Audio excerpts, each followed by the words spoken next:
ഇന്നൊരു egg fried rice ചെയ്തെടുക്കാം. കുട്ടികൾക്ക് സ്കൂളിൽ ലഞ്ച് ബോക്സിലൊക്കെ കൊടുത്തു വിടാൻ പറ്റിയ അധികം സ്പൈസി അല്ലാത്തൊരു എഗ് ഫ്രൈഡ് റൈസ്.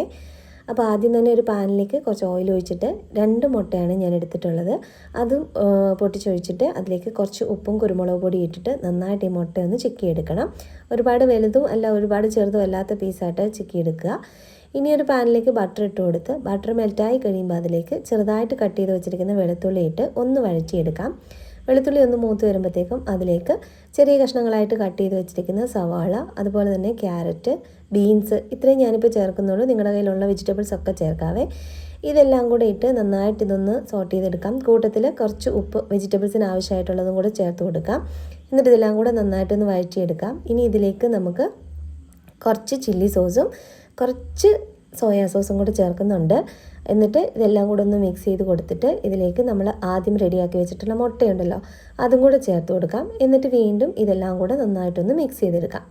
ഇനി ഞാൻ ഉപ്പിട്ട് വേവിച്ച് വെച്ചിരിക്കുന്ന കൈമാ റൈസാണ് ഇട്ട് കൊടുക്കുന്നത്. അതും കൂടി ഇട്ട് കഴിഞ്ഞാൽ ഒരുപാട് അങ്ങിട്ട് ഇളക്കരുത്, വളരെ പതുക്കെ ഇതുപോലെ ഒന്ന് ഇളക്കി കൊടുക്കുകയേ ചെയ്യുള്ളൂ. അല്ലെങ്കിൽ അരിയൊക്കെ നന്നായിട്ട് ഉടഞ്ഞു പോകും. അതുകൊണ്ട് ഇങ്ങനെ ഒന്ന് ഇളക്കി കൊടുക്കുക.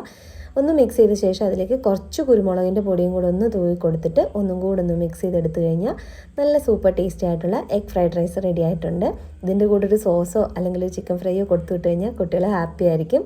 അപ്പോൾ നിങ്ങളും മക്കൾക്ക് ഉണ്ടാക്കി കൊടുക്കുക. വീഡിയോ ഇഷ്ടപ്പെട്ട് കഴിഞ്ഞാൽ ലൈക്ക് ആൻഡ് സബ്സ്ക്രൈബ് ചെയ്യുക. ടാറ്റാ.